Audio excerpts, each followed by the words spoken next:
Bekantan atau monyet hidung panjang Pulau Kalimantan kini berada di ambang kepunahan. Perjalanan menuju hutan mangrove Kalimantan, tempat tinggal bekantan, akan dilakukan untuk menelisik rimbunya alam, mengungkap kisah-kisah yang tersimpan dalam tiap dengus nafas dan jejak kaki bekantan.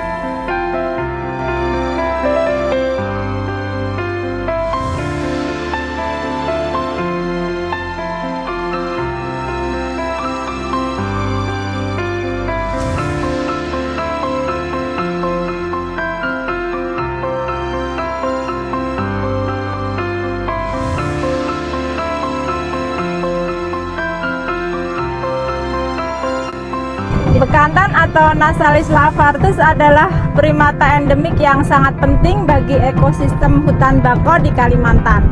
Keberadaan bekantan itu menunjukkan kualitas ekosistem yang baik karena mereka membutuhkan habitat yang lestari dan beragam untuk bertahan hidup. Dalam konteks konservasi, memahami bekantan menjadi sangat penting.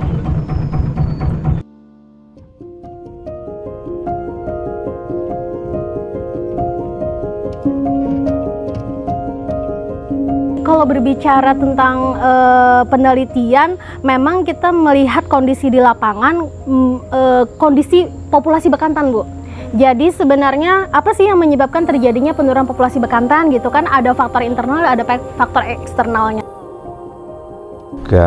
Masalah perburuan ya, perburuan liar, aja pemburu-pemburu itu menangkap buat jebakan dan lain sebagainya. Kalau kita ini bukan penyelundupan saja, tapi dari peliharaan masyarakat ya. Umumnya rata-rata biasanya tidak tahu bahwa ini bekantan ini dilindungi gitu ya. Bekantan kan sekarang kayak habitatnya tuh hampir tergantikan lah sama yang lahan-lahan pertanian atau gimana, atau ada yang bikin perumahan, itu sudah berkurang lah aja. Habitat bekantan secara umumnya saat ini yang kita lihat memang ada dampak, apalagi untuk wilayah Kalimantan kan banyak ini konsesi ya, ada konsesi tambang, ada konsesi perkebunan sawit. Dengan adanya pembukaan lahan ini otomatis juga mempengaruhi salah satunya habitat bekantan yang ada di wilayah Kalimantan.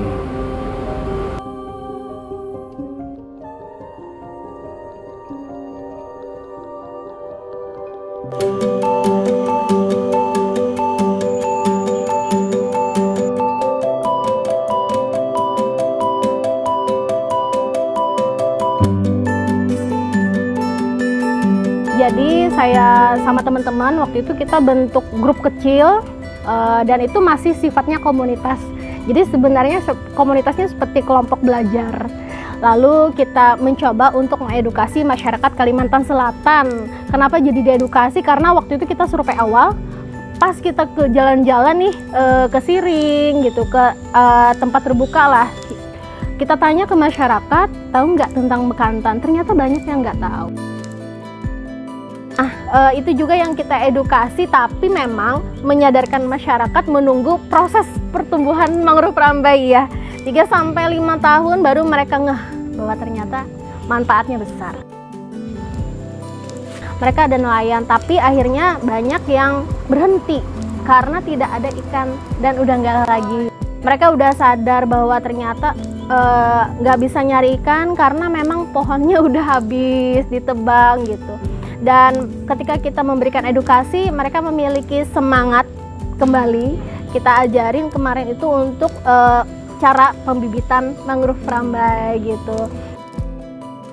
Ternyata impact-nya jauh lebih besar, tidak hanya menyelamatkan bekantan, tetapi juga menyelamatkan satwa liar yang ada di dalamnya. Dan ternyata juga mangrove Soneratia casuaris juga memiliki potensi besar untuk menyerap karbon 3-5 kali lebih besar, sehingga memang program kami intens ke mangrove dan ini juga mensupport untuk mata pencaharian nelayan yang di sini gitu.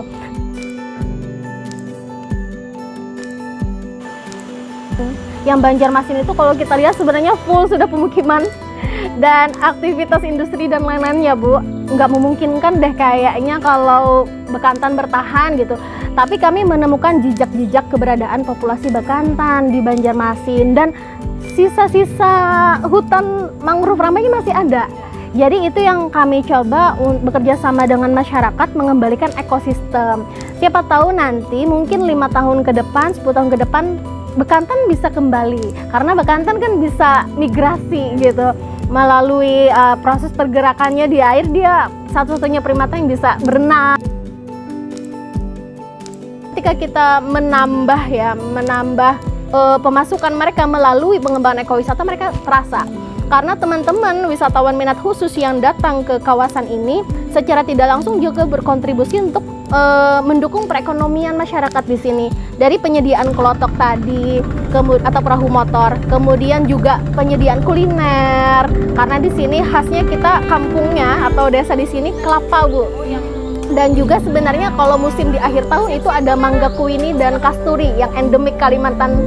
Kemudian selain itu mereka juga kita libatkan dalam memandu gitu. Memandu secara umum tetapi tetap dipandu secara expertise dari tim kita gitu. Adik-adik juga kan sering itu mengetahui dan untuk mempelajari, artinya kan di kawasan ini tahu dan mengenal adik-adik untuk bekantannya itu dan juga tumbuh-tumbuhan mangrove yang biasa dimakan oleh bekantan. Satu lagi, Bu, ada pelatihan produk ikan saluang. Kalau pada musim tertentu, Bu, ikan saluangnya sangat melimpah sehingga harga jualnya mentah itu turun.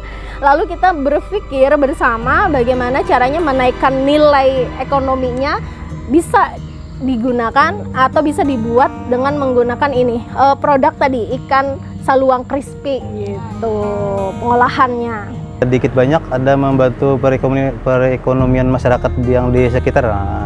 Kayak di seberang kan banyak orang yang bisa jual-jualan, terus ada yang bisa yang nggak ada pekerjaan bisa jaga parkir. Buat yang orang punya kelotok bisa dapat pekerjaan buat menyeberangkan orang-orang, pengunjung. Sekarang dengan adanya tumbuhan yang mulai besar, kemudian kan ikan-ikannya itu bertambah beranak dan kemudian menetas di situ. Kemudian hasil tangkap penilaian itu semakin meningkat ya dengan adanya mangrove-mangrove-nya itu.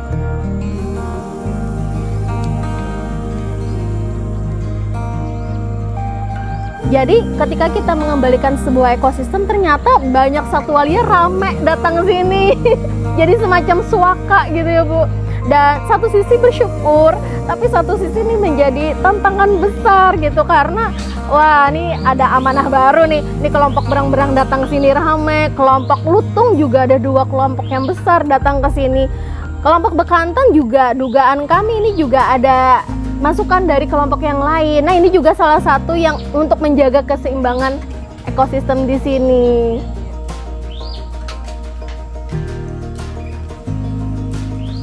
Kami kan Balai Konservasi Sumber Daya Alam Kalimantan Selatan, jadi kami punya tugas untuk TUSI untuk mengelola kawasan konservasi dan peredaran tumbuhan satwa liar. Nah, di kawasan konservasi kami ada 11 kawasan konservasi, hampir semua itu ada bekantan. Jadi tugas kami ya memastikan bahwa bekantan di kawasan konservasi itu terjaga kelestariannya. Secara umum kan untuk khususnya di wilayah Pulau Bakut ini sebagai salah satu habitat bekantan. Ada pengunjung-pengunjung yang datang, kita coba kasih informasi, kita kasih sosialisasi, kita kasih himbauan, hal-hal apa saja yang masih diperhatikan, hal-hal apa saja yang tidak boleh dilakukan di dalam kawasan. Kami juga mengawasi peredaran tumbuhan satwa liar. Jadi kalau jangan sampai bekantan ini kan satwa yang dilindungi ya, jangan sampai ada perdagangan ilegal, ada kepemilikan yang ilegal seperti itu. Ya, karena itu ya kami bekerja sama dengan Bea Cukai, dengan karantina, dengan kepolisian, TNI juga, Angkatan Laut biasa. Kami biasa sama-sama untuk mencegah penyelundupan satwa liar itu. sih yang mau menggantikan peran bekantan, peran orang hutan, atau peran lutung di hutan gitu. Tentunya mereka memiliki peran masing-masing di ekosistem, dan tugas manusia kita mensupport, menjaga, dan meningkatkan kualitas ekosistem kita, kualitas alam kita. Ini juga menunjang untuk kehidupan kita, kehidupan manusia yang lebih baik. Makanya kita punya hashtag Save Bekantan, Save Human Civilization adalah menyelamatkan bekantan, menyelamatkan peradaban manusia.